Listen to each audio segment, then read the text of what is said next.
Hi, in this video lecture, we'll talk about the delivery orders. So for that, let's go to inventory module. From the menu section, we'll select inventory.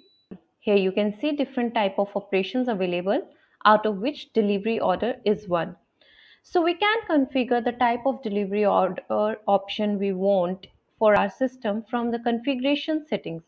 So if I click configuration, you can see warehouse is present. So this is the default stock location present in the system. So if I go to this default warehouse, you can see under the shipment option, the type of delivery we want is available. So if I select edit, we can select different type of delivery options like one step, two step, three step. So how do we do select this delivery type option? In the one step, only shipping is done. In the two step, picking and shipping both are done. And then three step, pick, pack, and shipping, three steps are involved. So when we create our sale order, let's go to the sales module. So let's create a quotation here. And here I have to select any product.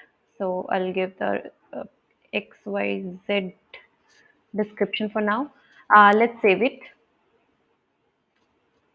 confirm the quotation, convert to sale order, approve sale order.